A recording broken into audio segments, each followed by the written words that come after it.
أعوذ بالله من الشيطان الرجيم. بسم الله الرحمن الرحيم. الحمد لله رب العالمين بارئ الخلائق أجمعين، ثم الصلاة والسلام على أشرف الأنبياء والمرسلين سيدنا ومولانا أبي القاسم مصطفى محمد صلى الله عليه وآله وسلم وعلى أهل بيته الطيبين الطاهرين المعصومين المظلومين، واللعنة الدائمة على أعدائهم أجمعين. اللهم كن لوليك الحجة ابن الحسن صلواتك عليه وعلى آبائه في هذه الساعة وفي كل الساعة وليا وحافظا وقائدا وناصرا ودليلا وعينا حتى تسكنه أرضك طوعا وأن تمتعه فيها طويلا. اللهم صل على محمد وآل محمد وعجل فرجهم. اللهم عرفني نفسك، فإنك إن لم تعرفني نفسك لم أعرف رسولك. اللهم عرفني رسولك، فإنك إن لم تعرفني رسولك لم أعرف حجتك. اللهم عرفني حجتك، فإنك إن لم تعرفني حجتك ضللت عن ديني. أما بعد، فقد قال الله تبارك وتعالى في محكم كتابه ومتقن خطابه: بسم الله الرحمن الرحيم. ذلك ومن يعظم شعائر الله فإنها من تقوى القلوب. صدق الله العلي العظيم. صلوات محمد وآل محمد. اللهم صل على محمد وآل محمد وعجل فرجهم. سب سے پہلے امام حسین علیہ السلام کی خدمت میں سلام پیش کرتے ہیں. السلام علیک یا ابا عبد اللہ الحسین وعلى الأرواح التي حلت بفنائك. عليك مني سلام الله أبدا ما بقيت وبقي الليل والنهار، ولا جعله الله آخر الأهد مني لزيارتكم. السلام على الحسين وعلى علي بن الحسين وعلى أولاد الحسين وعلى أصحاب الحسين. السلام عليكم جميعا ورحمة الله وبركاته. امام زمانہ عجل اللہ تعالی فرجہ الشریف کی سلامتی اور حضرت کے ظہور میں تعجیل اور مؤمنین کرام کی سلامتی کے لیے بآواز بلند صلوات ہدیہ فرمائیں. اللہم صل علی محمد وآل محمد وعجل فرجہم. عزاداری سید الشہداء کا سب سے اہم رکن، یا جو ہمارا موضوع فی الحال چل رہا ہے، اس موضوع کا سب سے اہم رکن امام حسین علیہ السلام پر گریہ کرنا ہے.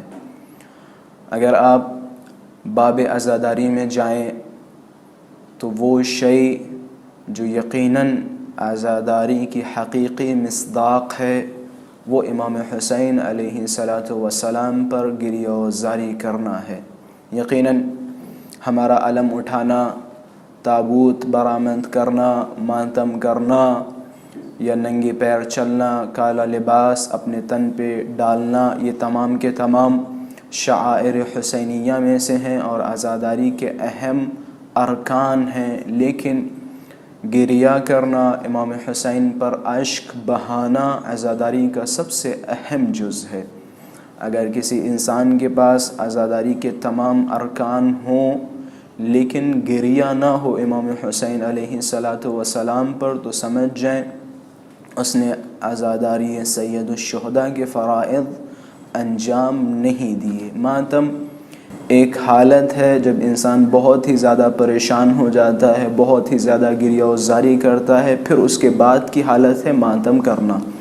یقیناً ماتم ایک عظیم شے ہے، اور ایک خداوند متعال کی جانب سے خدا نے ہمیں ایک عظیم شے سے نوازا، جو ہم امام حسین علیہ السلام پر ماتم کرتے ہیں۔ اور میں بارہا اپنی مجالس میں بھی یہ جملہ کہتا رہا ہوں، اور آج بھی آپ حضرات کے سامنے کہوں گا، خوب ماتم کریں اور خوب تیز تیز ماتم کریں، اپنے جوانوں کو تاکید کریں ماتم کرنے کی۔ اور میں نے شاید پچھلے سال یہ جملہ کہا تھا، میری دعا ہے پروردگار متعال کی بارگاہ میں ہمارے جوانوں کو توفیق دے کہ وہ 2 گھنٹہ 3 گھنٹہ حسینیہ یا امام بارگاہ یا عزا خانے میں کھڑے ہو کے ماتم کر سکیں۔ تو خلاصہ کلام، عزاداری سید الشہداء کا سب سے اہم جز امام حسین علیہ السلام پر گریہ کرنا ہے۔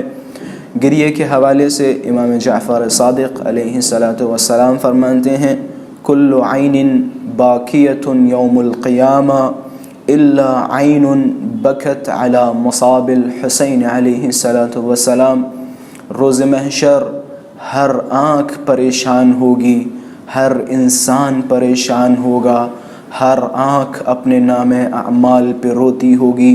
کوئی آنکھ اپنی نمازوں پہ روئے گی، کوئی آنکھ اپنے روزوں پہ روئے گی، کوئی آنکھ اپنے فرائض پہ روئے گی، کوئی آنکھ اپنے خاندان کی وجہ سے روئے گی، کوئی آنکھ والدین کی وجہ سے روئے گی، کوئی آنکھ اپنے گناہوں کی وجہ سے روئے گی، سوائے ایک آنکھ جو مسرور ہوگی، جس کی آنکھوں سے آنسو نہیں نکلیں گے۔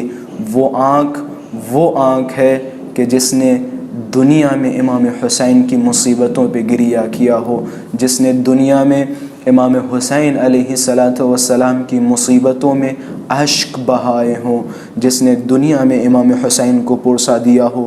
یقیناً آپ حضرات بخوبی جانتے ہیں، اور میں تقریباً جو میری پوری مجلس ہے یقیناً آپ حضرات کے لیے تکراری مجلس ہوگی، کیونکہ ہم نے اپنے بچپن سے یہ سن رکھا ہے، رونے کے حوالے سے، گریہ کے حوالے سے۔ ہمارے یہاں الحمدللہ سینکڑوں روایات امام حسین علیہ السلام پر گریہ کے حوالے سے ہیں۔ صرف امام حسین علیہ السلام پر رونے کے حوالے سے روایتیں نہیں ہیں، بلکہ اگر آپ روائی کتب کی طرف رجوع کریں یا گریہ کے حوالے سے جو کتابیں لکھی گئی ہیں، یہ خود میں اپنے جوانوں کو بعنوان مشورہ بتاتا چلوں، کامل الزیارات تقریباً 1000 سال پرانی کتاب ہے ابن قولوی قمی کی۔ اس کے بارے میں سید خوئی فرماتے ہیں کہ میرے نزدیک سند کے اعتبار سے یہ کتاب بہت ہی زیادہ معتبر ہے۔ اس کتاب کو میں آپ حضرات کی خدمت میں عرض کرنا چاہ رہا ہوں، اس کتاب کو کوشش کریں، اس کتاب کو ایام عزا میں ضرور پڑھیں، اس کا مطالعہ کریں، اس کتاب میں جائیں اور دیکھیں، پھر آپ کو اندازہ لگے گا کہ امام حسین علیہ السلام کی عزاداری کیا ہے۔ رونے کے حوالے سے آپ جائیں، سینکڑوں روایتیں اس میں جمع کی گئی ہیں۔ امام حسین علیہ السلام کو پرسہ دینے کے حوالے سے جائیں، آپ کو روایتیں ملیں گی۔ آپ دیکھیں کس طرح سے اس میں روایتیں جمع کی گئی ہیں، باب بندی ہوئی ہے۔ مثلا کبوتروں کا امام حسین پہ گریہ، جن کا امام حسین پہ گریہ، درختوں کا امام حسین پہ گریہ، جنات و انسانات کا امام حسین پہ گریہ، ملائکہ کا امام حسین پہ گریہ، پہاڑوں کا امام حسین پہ گریہ، زمین کا امام حسین پہ گریہ۔ تو خلاصہ کلام یہ سارے باب ہیں، اور ان باب میں 2 3 4 روایتیں، بعض باب میں 10 روایتیں 15 روایتیں موجود ہیں۔ تو خلاصہ کلام رونے کے حوالے سے اس کتاب میں، صرف اس کتاب میں آپ کو سینکڑوں روایتیں ملیں گی۔ رونے کے حوالے سے یہ نہ سوچے صرف و صرف یہ روایت ہے کہ امام حسین پہ روئیں، امام حسین کو پرسا دیں، نہیں آقا جان۔ رونے کے حوالے سے اگر آپ جائیں تو میرا جملہ شاید غلط نہ ہوگا، رونا خود مفصل ایک کتاب ہے، امام حسین پہ رونا مفصل ایک کتاب ہے۔ احادیث کو اگر جمع کریں تو مفصل ایک کتاب بنے گی 300-400 صفحے کی۔ رونے کے حوالے سے آپ روایتوں میں دیکھیں، مقدار اشک، نوع اشک، کتنا آنسو نکلے اور کس طرح کا آنسو نکلے، یا پھر روایتوں میں ہے جو روئے یا رونے جیسا منہ بنائے۔ تو خلاصہ کلام رونے کے حوالے سے بہت ساری روایتیں ہماری کتب احادیث میں موجود ہیں، یا وہ علماء کہ جنہوں نے عزاداری سید الشہداء پہ کتابیں لکھی، ان کتابوں میں رونے کے حوالے سے انہوں نے تمام روایتوں کو جمع کیا ہے۔ عزیزان محترم، اب ہم روایتوں سے ہٹ کے ایک چھوٹا سا مقدمہ رونے کے حوالے سے آپ حضرات کی خدمت میں بیان کرتا چلوں۔ اگر آپ امام حسین علیہ السلام پر رونا چھوڑ دیں، مثلا رونا چھوڑیں، ہم اس پہ بحث نہیں کریں گے کہ امام حسین پہ رونا ثواب ہے یا ثواب نہیں ہے، یا امام حسین پہ رونا چاہیے یا نہیں رونا چاہیے، ایک الگ بحث ہے جو میں تقریباً آپ حضرات کے سامنے بیان کر چکا، اور تھوڑی دیر کے بعد انشاءاللہ مزید اس پہ روشنی ڈالوں گا۔ ایک ایسی اخلاقی اور شرعی نقطہ نظر سے رونا کیا ہے، اگر آپ قرآن مجید کی طرف جائیں، روایتوں کی طرف جائیں، دعاؤں کی طرف جائیں، تو یہ ہماری نظر میں ثابت ہے کہ اگر آپ گنہگار ہوں اور خداوند متعال کی بارگاہ میں جائیں اور توبہ کرنے کا ارادہ رکھتے ہوں، تو آپ کی توبہ تب جلدی قبول ہوگی جب آپ خدا کی بارگاہ میں کھڑے ہو کے اپنی آنکھوں سے دو اشک بہائیں، روئیں، گڑ گڑائیں، تو آپ کی توبہ بہت جلدی قبول ہو جائے گی۔ یعنی خدا کی بارگاہ میں توبہ کی قبولیت کے لیے سب سے بہترین اسلحہ اگر کچھ ہے تو وہ ہے خدا کی بارگاہ میں اپنے گناہوں پر رونا۔ اب میں ایک نقطہ آپ حضرات کے سامنے بیان کرتا چلوں۔ انسان اگر اپنے گناہوں پر خدا کی بارگاہ میں روئے تو خدا اس کے تمام گناہوں کو معاف کر دیتا ہے، اس کی توبہ کو قبول کر لیتا ہے۔ اب ذرا سوچیں، اگر کوئی انسان خدا کی محبوب مخلوق کہ جس سے خدا محبت کرتا ہے، جس سے خدا عشق کرتا ہے، جس نے راہ خدا میں اپنا سب کچھ قربان کر دیا اور خدا کی مرضی حاصل کر لی، اگر کوئی انسان اس مظلوم، اس غریب، اس شہید کے لیے روئے تو یقیناً خداوند متعال اس کے تمام گناہوں کو معاف کر دے گا۔ نہ صرف یہ کہ خدا کی بارگاہ میں جب آپ جائیں توبہ کے لیے تو گریہ انجام دیں تو خدا آپ کے گناہوں کو معاف کر دے گا، اس کے علاوہ آپ اگر شرعی اور اخلاقی نقطہ نظر سے دیکھیں، رونا انسان کا ایک فطری مسئلہ ہے۔ اگر کوئی انسان کے آنکھوں سے آنسو نہ نکلتے ہوں، اگر کوئی انسان نہ روتا ہو، خیر چھوڑے امام حسین پہ رونا کلی بات ہے، اگر کسی انسان کی آنکھوں میں آنسو نہ ہوں، خشک ہو گئے ہوں، تو سمجھ جاؤ اس کا دل سخت ہو گیا ہے، وہ جائے اپنے گناہوں کی توبہ کرے، وہ جائے جو اس نے گناہ انجام دیے ہیں ان گناہوں پہ پشیمان ہو، ان گناہوں کی توبہ کرے، کیونکہ اس کا دل مردار ہو چکا ہے، اس کا دل سخت ہو چکا ہے۔ امام باقر علیہ السلام فرماتے ہیں انسان کا دل بالکل شفاف ہوتا ہے، سفید ہوتا ہے جب انسان پیدا ہوتا ہے، لیکن ایک گناہ کرتا ہے تو ایک سیاہ دھبا اس کے دل پہ لگ جاتا ہے، پھر دوسرا گناہ کرتا ہے تو 2 دھبے، تیسرا 3 دھبے، چوتھا 4 دھبے، آہستہ آہستہ جب وہ زیادہ گناہ کرتے جاتا ہے تو وہ شفاف دل سیاہ میں تبدیل ہو جاتا ہے۔ جب اس کا دل سیاہ ہو جاتا ہے تو اس کے دل میں رحم ختم ہو جاتا ہے، ظلم و فساد اس کے دل میں بھر جاتے ہیں، کسی کو قتل کرے گا اسے احساس نہیں ہوگا، اور پھر امام فرماتے ہیں اس کے آنسو خشک ہو جاتے ہیں۔ اب اگر کوئی انسان کسی کے سامنے امام حسین علیہ السلام کی مظلومیت کا ذکر ہو، امام حسین کی شہادت بیان کی جاتی ہو، علی اکبر کے سینے پہ برچھی کا لگنا بیان کیا جاتا ہو، ابوالفضل عباس کے کٹے ہوئے بازو بیان کیے جاتے ہوں، اصغر کے گلے پہ سے شعبہ تیر بیان کیا جاتا ہو، اور اس کی آنکھوں سے آنسو نہ نکلیں، تو وہ جائے خدا کی بارگاہ میں اپنی گناہوں کی توبہ طلب کرے، خداوند متعال کی بارگاہ میں مغفرت طلب کرے، کیونکہ اس کا دل سیاہ ہو چکا ہے۔ اب اگر ہم فی الحال دیکھتے ہیں بعض افراد امام حسین علیہ السلام کی دستگاہ میں اشکالات بہت زیادہ کرتے ہیں، خاص طور سے بعض افراد جو پورا سال نہ ان کے دین کا پتہ، نہ ان کے ایمان کا پتہ، نہ ان کے کیریکٹر کا پتہ، وہ نظر نہیں آتے پورا سال کہاں ہوتے ہیں، کیا کرتے ہیں، کیا نہیں، کیا پڑھتے ہیں، کیا نہیں، لیکن جیسے ہی ماہ محرم کا چاند نمودار ہوتا ہے تو ان کے اندر کا اجتہاد جاگ جاتا ہے، ان کے اندر کی وہ کوششیں جاگ جاتی ہیں، ان کا نطفہ جاگ جاتا ہے، اور عزاداری سید الشہداء پہ اشکالات کرنا شروع کر دیتے ہیں، عزاداری کو تباہ و برباد کرنے کی کوشش کرنا شروع کر دیتے ہیں۔ کبھی گریے پہ اشکال، کبھی کالے لباس پہ اشکال، کبھی پیدل چلنے پہ اشکال، کبھی مشی پہ اشکال، کبھی جو ہم اربعینیہ کے لیے پیدل جاتے ہیں نجف سے کربلا اس پہ اشکال۔ خلاصہ کلام یہ بعض افراد گنتی کے جیسے ہی ماہ محرم کا چاند نمودار ہوتا ہے تو یہ اشکالات کرنا شروع کر دیتے ہیں۔ عزیزان محترم، ہم رونے پہ کیوں اشکال کر رہے ہیں؟ کیوں آپ کہہ رہے ہیں کہ چلا چلا کے نہ روئیں؟ کیوں آپ کہہ رہے ہیں کہ آہستہ آہستہ روئیں؟ کیوں آپ کہہ رہے ہیں کہ اپنے سینوں پہ ہاتھ مار مار کے نہ روئیں؟ کیوں آپ کہہ رہے ہیں اپنے گالوں پہ تماچے مار مار کے نہ روئیں؟ کیا آپ نے روایات کا مطالعہ نہیں کیا؟ کیا آپ نے معصومین علیہم السلام کے اقوال نہیں پڑھے؟ یقیناً آپ نے پڑھے ہوں گے، لیکن مسئلہ یہ ہے کہ انسان جس چیز کا منکر ہوتا ہے، پھر اگرچہ اس کے حوالے سے قرآن میں سیدھی آیت بھی موجود ہو تو انسان اس پہ عمل نہیں کرتا۔ آپ منکر ہیں، آپ کو عزائے سید الشہداء سے دشمنی ہے۔ اگر آپ گریے کے منکر ہیں تو یقیناً آپ کو عزائے سید الشہداء سے دشمنی ہے۔ ممکن ہے بعض افراد مجھ سے بھی یہ کہیں یا کہتے رہتے ہیں کہ آغا جان فلاں آدمی بہت ہی متقی ہے، بہت ہی پرہیزگار ہے، صرف وہ گریے کا منکر ہے، یہ صرف وہ ماتم کا منکر ہے، یا صرف وہ پیدل چلنے کا منکر ہے۔ آپ اتنے تند لہجے میں خطاب کیوں کر رہے ہیں؟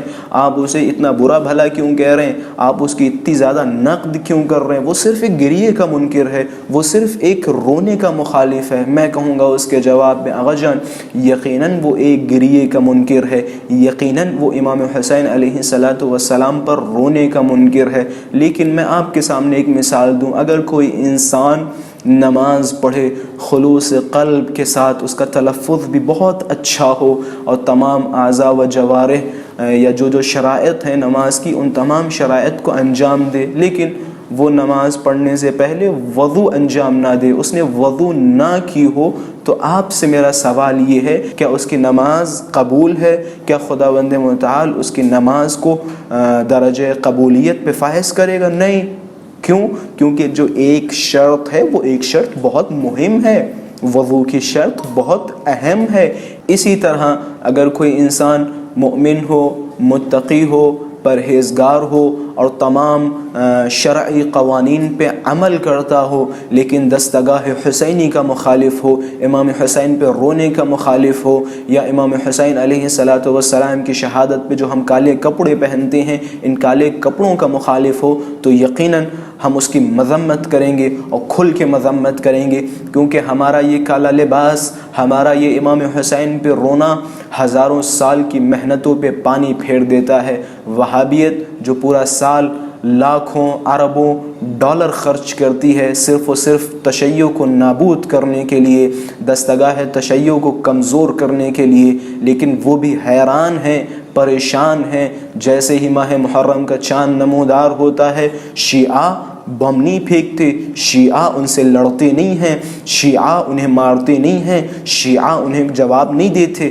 فقط و فقط جیسے ہی ماہ محرم کا چاند نمودار ہوتا ہے، شیعہ اپنے بدن پہ کالا لباس ڈالتے ہیں اور امام حسین پہ رونا شروع کر دیتے ہیں۔ خدا کی قسم، وہابیت جو پورا سال لاکھوں اربوں ڈالر خرچ کرتی ہے، جیسے ہی ماہ محرم کا چاند نمودار ہوتا ہے، شیعہ اپنے ایک آنسو سے ان کی تمام تبلیغات کو نابود کر دیتا ہے، ان کے خرچ کیے ہوئے اربوں ڈالر نابود ہو جاتے ہیں، صرف اور صرف جب شیعہ کالے لباس میں فرش عزا پہ بیٹھ کر امام حسین علیہ السلام پہ گریہ زاری کرتا ہے۔ تو یقیناً امام حسین علیہ السلام پہ رونا یا یہ عزاداریاں، یہ ماتم، یہ مجلس ہمارا سب سے بڑا ہتھیار ہے۔ ہم سب کچھ برداشت کر سکتے ہیں، لیکن اس آدمی کو برداشت نہیں کر سکتے جو ہماری عزاؤں کا خلاف ہو، جو ہمارے رونے کا خلاف ہو، جو ہمارے کالے لباس کا خلاف ہو۔ آغا جان بعض افراد جو کہنے لگتے ہیں کالا لباس مکروہ، کالا لباس مکروہ، نہیں، کالا لباس فقہی مسئلہ ہے۔ کالا لباس اگر بعنوان زینت آپ پہن رہے ہیں تو مکروہ ہے، لیکن اگر کسی کی عزا میں کالا لباس پہنا جائے تو کوئی کراہت نہیں ہے۔ کالے لباس کے حوالے سے امام سجاد علیہ السلام فرماتے ہیں جب میرے بابا حسین کو کربلا میں شہید کیا گیا تو میرے بابا اپنے تن پہ کالا لباس ڈالے ہوئے تھے۔ اسی طرح روایتوں میں ملتا ہے بنی ہاشم نے کالے لباس پہنے۔ اسی طرح بہت ساری روایتیں، ام سلمہ سے روایت، اسی طرح جناب جعفر طیار کی شہادت پہ آپ دیکھیں کالے لباس۔ خلاصہ کلام کالا لباس امام حسین علیہ السلام کی عزا میں نہ صرف یہ کہ مکروہ نہیں ہے بلکہ مستحب ہے، ثواب کا حامل ہے۔ تو آپ جائیں ماہ محرم میں امام حسین پہ خوب گریہ کریں اور کسی کی باتوں کی پرواہ نہ کریں، چلا چلا کے روئیں، سر پہ ہاتھ مار مار کے روئیں، گالوں پہ تماچے مار مار کے روئیں۔ یہ یقیناً سیرت ائمہ علیہم السلام ہے۔ میں فی الحال وہ روایات آپ حضرات کے سامنے نہیں بیان کروں گا، وإلا بحث بہت ہی زیادہ طولانی ہو جائے گی۔ میں صرف ان روایات کی طرف اشارہ کروں گا، اور انشاءاللہ اگر ہمارے پاس وقت ہوا تو اس کے بعد والی مجلس بھی ہم رونے کے حوالے سے کچھ روایات آپ حضرات کے سامنے بیان کروں گا کہ اہل بیت نے کس طرح سے امام حسین علیہ السلام پر گریہ کیا، کس طرح سے اہل بیت نے امام حسین علیہ السلام کو پرسا دیا۔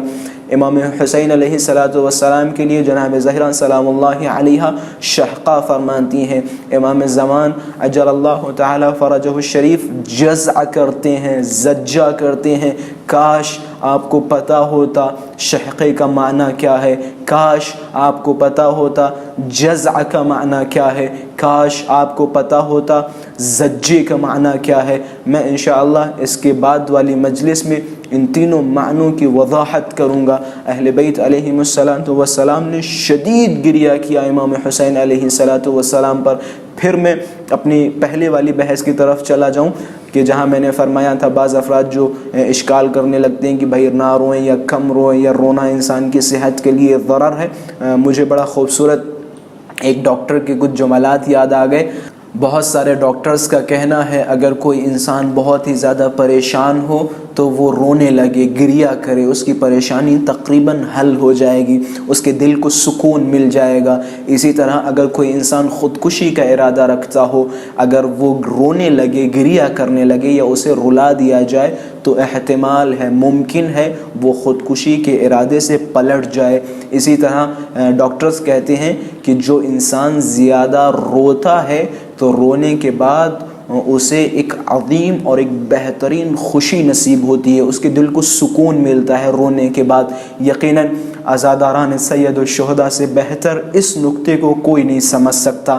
ہم جب مجلسوں میں جاتے ہیں، مجلسوں میں امام حسین علیہ السلام کی مصیبتوں پہ گریہ کرتے ہیں، روتے ہیں، اور جب ہم فرش عزا سے اٹھتے ہیں تو یقیناً ہمیں ایک بہترین سکون ملتا ہے، ہمارے دل میں خوشی طاری ہوتی ہے جب ہم امام حسین پہ روتے ہیں، اشک بہاتے ہیں۔ اسی طرح ڈاکٹرز فرماتے ہیں جو انسان بہت ہی زیادہ روتا ہے تو مرتے وقت اسے بہت ہی زیادہ سکون ملتا ہے۔ یا اسی طرح ڈاکٹرز فرماتے ہیں وہ انسان جو زندگی میں بہت زیادہ ہنستے ہیں، خاص کر کے وہ لوگ جو ٹی وی چینلز پہ لوگوں کو ہنساتے ہیں، خود بہت زیادہ ہنستے ہیں، مذاق کرتے ہیں، ان کی موت بہت خطرناک طرح ہوتی ہے، ان کی موت بہت ہی اذیت ناک ہوتی ہے۔ تو خلاصہ کلام ہم سب کا فریضہ ماہ عزا میں امام حسین علیہ السلام پر گریہ کرنا ہے، اور ان تمام اشکالات سے ہمیں درگزر ہونا پڑے گا جو اشکالات بعض نادان کی جانب سے شبکے امام حسین علیہ السلام میں داخل کی جاتی ہیں۔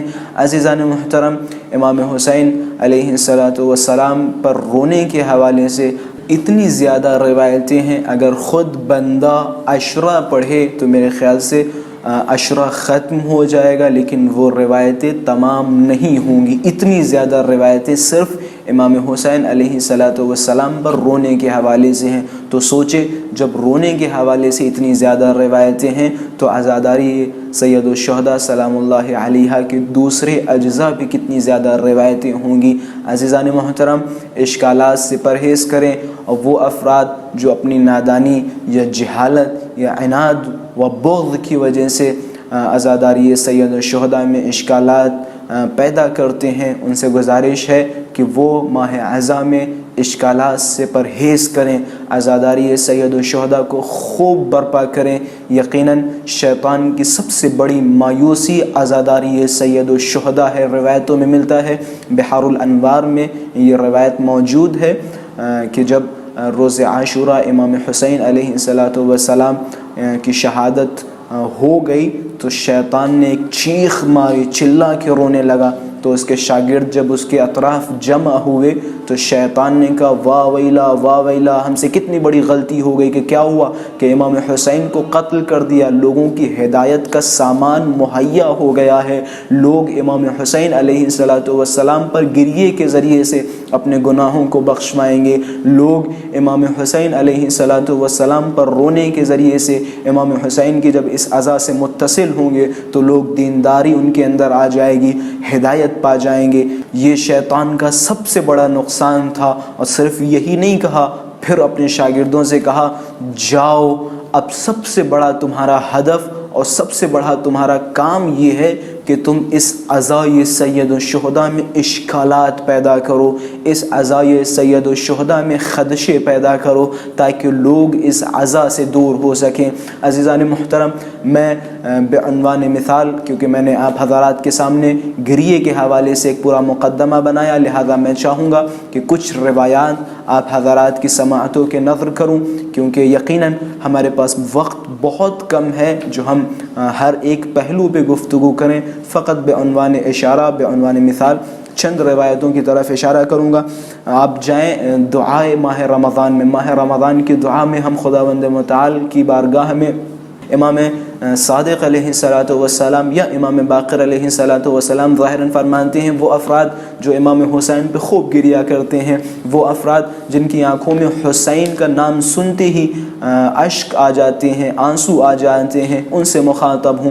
روایتوں میں ملتا ہے کہ روز محشر یہ جو ہم روتے ہیں یہ ہمارا ایک آنسو در بن جاتا ہے۔ ملائکہ روز محشر کہیں گے کہ اے عزاداروں، اے رونے والوں، کہ جس کا یہ آنسو ہے، در کو ہاتھ میں لیں گے کہ یہ تمہارا در ہے، تمہاری آنکھ سے نکلا ہوا آنسو ہے، اس در کے بدلے یعنی یہ در تم ہمیں دے دو، اس کے بدلے جس کو چاہو اس کی بخشش کروا لو۔ اسی طرح مولا فرماتے ہیں جس کے سامنے ہمارا ذکر ہو یا جو ہمارا ذکر کرے اور اس کی آنکھ سے آنسو نکلے، کتنا آنسو؟ مثل جناح بعوضہ، مچھر کے پر کے برابر اگر اس کی آنکھ سے آنسو نکلے تو خداوند متعال اس کے تمام گناہوں کو معاف کر دیتا ہے، اگرچہ اس کے گناہ سمندر کے پانی کے برابر ہی کیوں نہ ہو، سمندر کے کف کے برابر ہی کیوں نہ ہو۔ اسی طرح روایتوں میں ملتا ہے اگر کوئی انسان مچھر یا مکھی جتنا پانی لیتی ہے نا، یہ مکھی کے سر کے برابر امام حسین پر آنسو بہائے تو خدا اس کے تمام گناہوں کو معاف کر دیتا ہے۔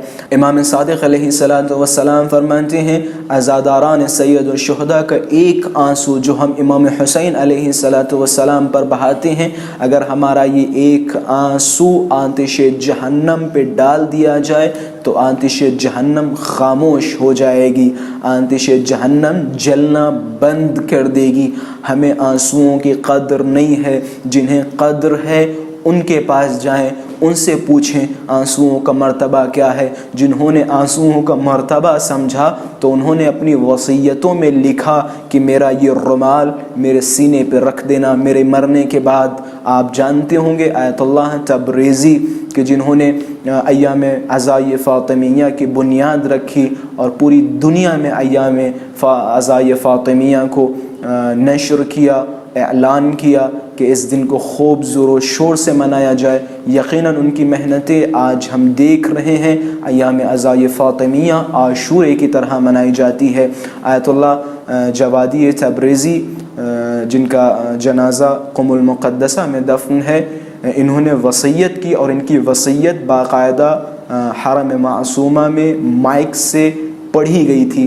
ان کی وصیتوں میں سے ایک وصیت یہ تھی کہ یہ رومال جو میرے پاس ہے، اس رومال کو جب مجھے دفن کیا جائے تو میرے سینے پر رکھ دیا جائے۔ خوب وہ رومال کیا تھا، اس رومال کی خاصیت کیا تھی؟ اس رومال کی خاصیت یہ تھی کہ آیت اللہ جوادی تبریزی جب بھی کسی مجلس میں جاتے تھے تو وہ رومال اپنے ساتھ رکھتے تھے، بس ایک مرتبہ آنکھوں سے آنسو نکلتے تھے، اس رومال سے ان آنسوؤں کو پوچھ لیتے تھے اور وہ رومال بعد میں خشک ہو جاتا تھا، بس کیونکہ انہیں آنسوؤں کی قدر پتہ تھی، آنسوؤں کی عظمت پتہ تھی۔ انہوں نے کہا میرے سینے پہ یہ رومال رکھ دینا، یہ آنسوؤں کی قدر ہے، یہ آنسوؤں کی منزلت ہے۔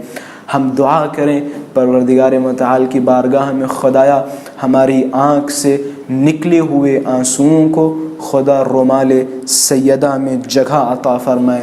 ہم امام حسین علیہ السلام پر خوب روئیں، خوب امام حسین کو پرسا دیں۔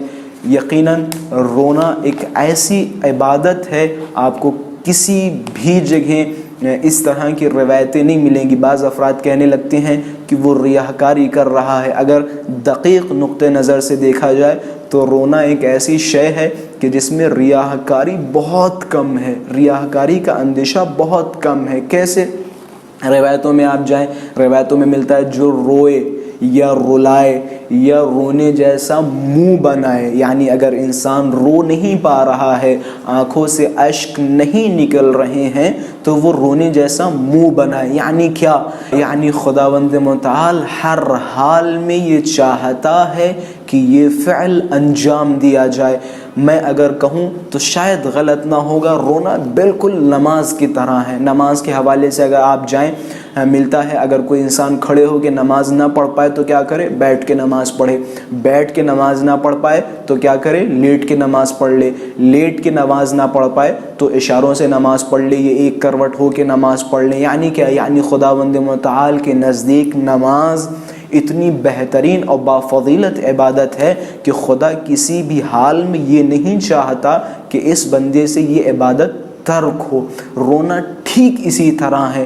کیا فرماتے ہیں؟ روئے یا رلائے یا رونے جیسا منہ بنائے، یعنی اگر رو نہیں پا رہا تو رونے جیسا منہ بنائے۔ اہل بیت کے نزدیک رونا امام حسین پر اتنی بافضیلت عبادت ہے کہ اہل بیت نہیں چاہتے یہ عبادت تم سے ترک ہو۔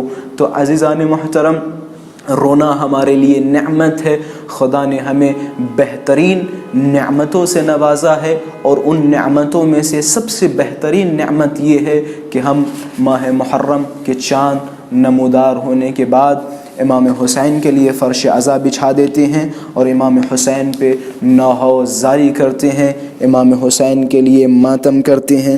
ہاں عزادارو، آج 4 محرم ہے اور ہمارے یہاں 4 محرم کو اونو محمد کے مصائب پڑھے جاتے ہیں۔ عزیزان محترم، میں تھوڑا پیچھے آپ کو لے کے چلوں گا اور وہ دن یاد دلاؤں گا جس دن امام حسین نے مدینے کو ترک کرنے کا ارادہ کیا۔ روایتوں میں ملتا ہے امام حسین علیہ السلام نے مدینے کو ترک کرنے کا ارادہ کیا۔ جناب زینب سلام اللہ علیہا کو معلوم ہوا، جناب زینب سلام اللہ علیہا دوڑتی ہوئی امام حسین کے پاس آئیں اور فرمایا بھیا حسین میں بھی آپ کے ساتھ چلوں گی۔ امام حسین علیہ السلام نے جناب زینب سے فرمایا آپ کے اوپر شوہریت کے کچھ حقوق ہیں، پہلے آپ اپنے شوہر کے پاس جائیں، اپنے شوہر سے اجازت طلب کریں، پھر ہمارے ساتھ ملحق ہوں۔ روایتوں میں ملتا ہے جناب زینب علیہ مقام جناب عبداللہ کے پاس گئیں اور جناب عبداللہ سے فرمایا عبداللہ میں امام حسین کے ساتھ جانا چاہ رہی ہوں، تمہیں پتہ ہے نا میں اپنے بھیا حسین سے بہت ہی زیادہ محبت کرتی ہوں۔ جناب زینب نے ایک جملہ کہا، قیامت کا جملہ ہے۔ جناب عبداللہ کی طرف خطاب فرمایا کہ عبداللہ اگر تم مجھے حسین کے پاس نہیں جانے دو گے، اگر میں حسین کے ساتھ نہ گئی تو خدا کی قسم یہ زینب مر جائے گی، یہ زینب حسین سے بہت پیار کرتی ہے۔ عجب نہیں، جناب عبداللہ کی آنکھوں میں آنسو۔ جناب عبداللہ فرماتے مجھے پتہ ہے آپ اپنے بھائی حسین سے بہت محبت کرتی ہیں، لیکن افسوس یہ ہے کہ میں خود نہیں جا سکتا، میں بیمار ہوں، میں مریض ہوں، میں حالت جنگ میں نہیں ہوں، میں امام حسین کی نصرت نہیں کر سکتا۔ ہاں عزادارو، جناب زینب کو اجازت دی. جب یہ قافلہ مدینے سے روانہ ہونے لگا, جناب عبداللہ آہستہ آہستہ اس قافلے کے پیچھے چلتے چلتے اس قافلے کو درک کیا. قافلہ روکا گیا. کیا دیکھتے ہیں, جناب عبداللہ کے ہاتھوں میں دو ننھے ننھے سے بچے. تاریخ میں ملتا ہے ایک عون اور دوسرے محمد جناب زینب کی خدمت میں آئے, اور آنے کے بعد زینب کبریٰ سے عرض کیا, اے شہزادی میں معذور ہوں, میں جنگ کے لیے نہیں جا سکتا, لو میری طرف سے یہ میرے دونوں بچوں کو جب وقت پڑے حسین پہ تو میرے بچوں کو قربان کر دینا. ہاں عزادارو, عون و محمد امام حسین کے ساتھ کربلا پہنچے. روایتوں میں ملتا ہے جناب عون و محمد روز عاشورہ بار بار امام حسین کے پاس آ رہے ہیں, اور آنے کے بعد عرض کرتے, مولا مجھے مرنے کی اجازت دے دو, مولا سب شہید ہو گئے, مولا اکبر کے سینے پہ برچی کی یعنی لگ گئی, مولا میں بھی مرنا چاہتا ہوں, مولا میں بھی آپ پہ فدا ہونا چاہتا ہوں. روایتوں کے جملے ہیں جناب زینب سلام اللہ علیہا جناب عون و محمد کے پاس آئیں, اور آنے کے بعد جناب عون و محمد سے عرض کیا, اے میرے بیٹوں, اے میرے شیروں, کیا تم امام حسین کی مدد کے لیے نہیں جاؤ گے؟ جناب زینب نے جملہ کہا, اے میرے بیٹوں, اے میرے شیروں, اگر تم ڈر گئے یا میرے بھیا حسین کی تم نے نصرت نہ کی تو میں اپنا دودھ نہ بخشوں گی. یہ کربلا کی مائیں ہیں, یہ حوصلہ دلا رہی ہیں اپنے بچوں کو.